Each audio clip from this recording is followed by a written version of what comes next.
Alan was an avid radio enthusiast, but for him, it wasn't just a hobby. It was a gateway to the unknown. Ever since childhood, he had been haunted by strange murmurs he couldn't explain, whispers that no one else seemed to hear. His obsession with collecting and repairing old radio equipment was rooted in his quest to uncover the truth behind those sounds. Everything changed when he stumbled across a cryptic online forum post titled 140.67 Frequency, a signal beyond comprehension. The thread was filled with eerie accounts of a mysterious radio frequency that allegedly transmitted fragmented whispers, cryptic messages, and, sometimes, the names of those who listened. Even more chilling were claims that some listeners had vanished without a trace after tuning in. Undeterred by the warnings, Alan dusted off his vintage radio equipment and set it up in his basement workshop. Finding the elusive frequency proved arduous. Hours of static and white noise passed before he finally locked onto 140.67. At first, it was just a faint crackle, but soon he detected a pattern, a distorted voice buried beneath the noise. "We are here. The return has begun," the voice hissed. The message etched itself into Alan's mind, igniting a fervor to uncover its meaning. He spent days monitoring the frequency, and with each passing hour, the signals grew clearer. But it wasn't just sound anymore. Alan had the idea to connect the signal to an old television set, and to his shock, a grainy black and white image flickered to life on the screen. It showed a forest, shrouded in fog, with faint shadows moving among the trees. These weren't ordinary shadows. They resembled human figures, but their movements were unnaturally stiff, almost robotic. Intrigued and unsettled, Alan recorded the footage on a VHS tape for further study. As he played it back, the imagery became even more unsettling. The forest scene morphed into what looked like his own basement.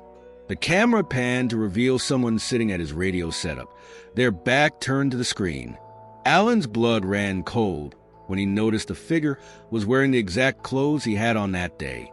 The figure slowly turned its head toward the screen, but before Alan could see its face, the TV went dark.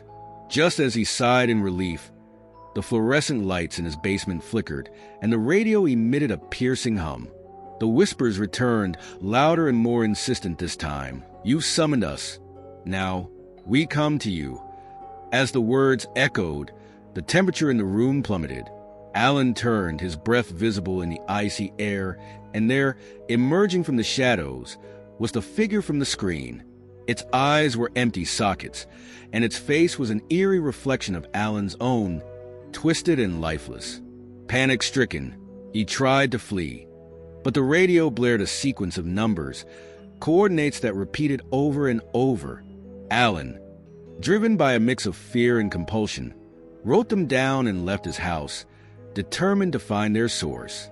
The coordinates led him deep into the woods, to an abandoned industrial building. Its rusted entrance bore a strange symbol, a single unblinking eye etched into the metal. Inside, the air was heavy and the walls were covered in cryptic carvings. Though he didn't understand the language, the meaning was unmistakable. The offering must be made. The gate must open.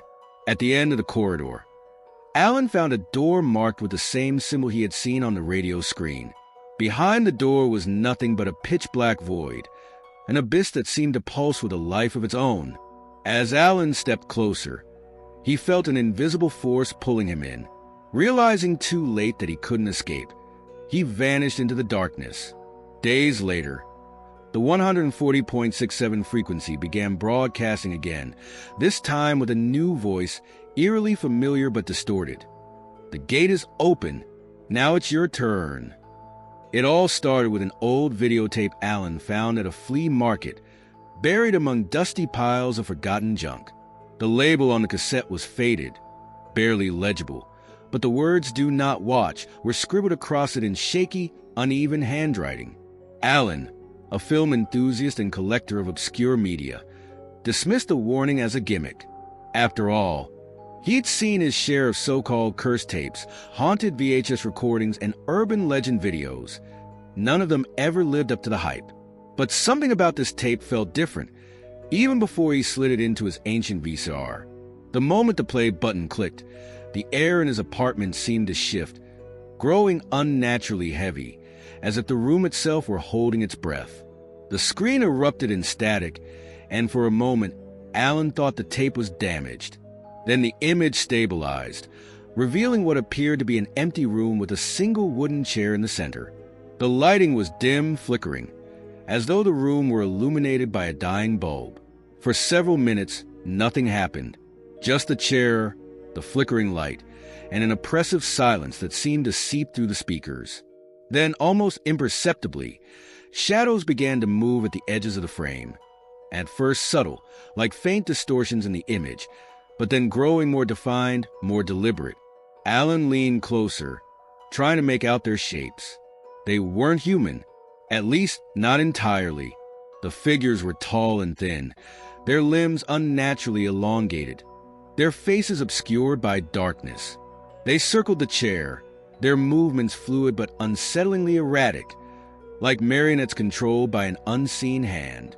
One by one, they turned their heads, or what Alan assumed were their heads, toward the camera. There were no eyes, no mouths, just blank, featureless voids where faces should have been. Alan's pulse quickened as the screen flickered again, and suddenly the camera angle shifted. Now! The chair was no longer empty. A man sat there, his hands bound behind his back, his head hanging limply as if he were unconscious. The shadows closed in around him, their movements becoming more frantic, more aggressive. Alan wanted to look away, but he couldn't. It was as if the tape had some invisible hold on him, compelling him to keep watching. The man in the chair began to stir, his head lifting slowly, unnaturally, as if something were pulling it up from behind. When his face finally came into view, Alan recoiled in horror. The man's eyes were wide open, but they weren't looking at the shadows or the camera.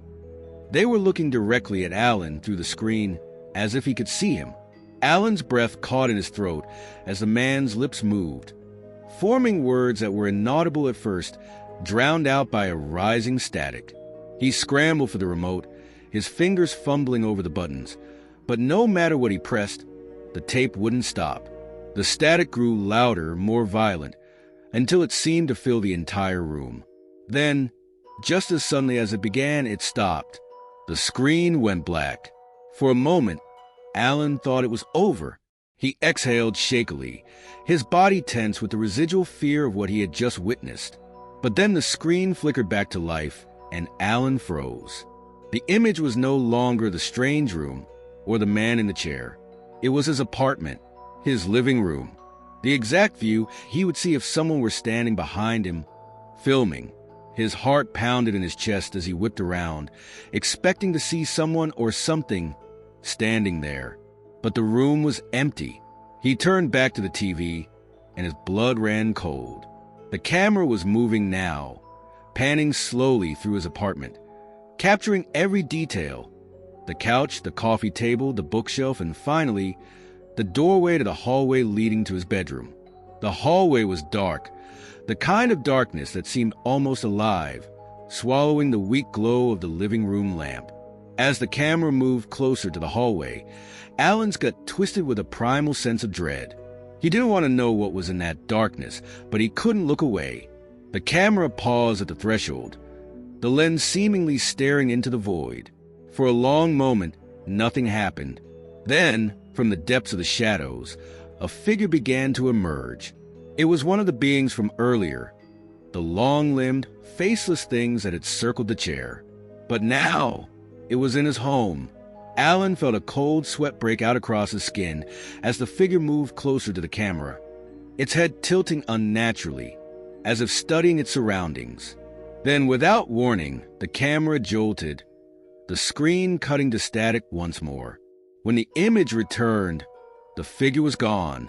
Instead, the camera was now in his bedroom, pointed directly at his bed.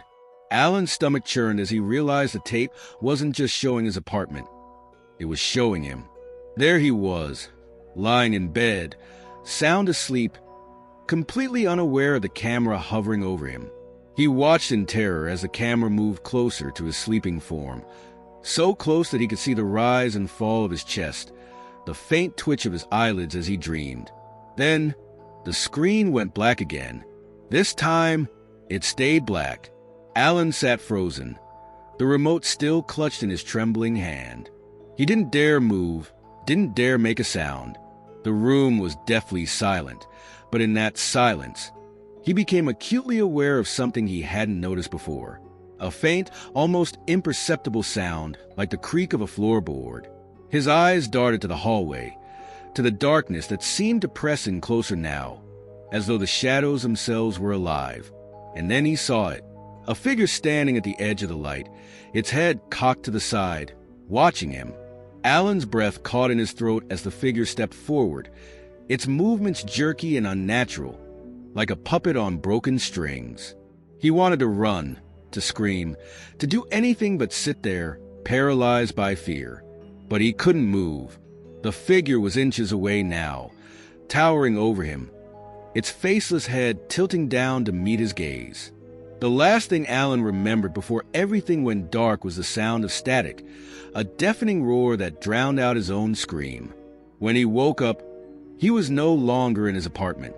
He was in the room from the tape, bound to the wooden chair, surrounded by the faceless shadows. And somewhere, in another place, another time, the tape continued to play, waiting for its next victim to press play. Remember, the darkness always holds a story. Until the next terrifying tale, stay tuned with Campfire Horror Story.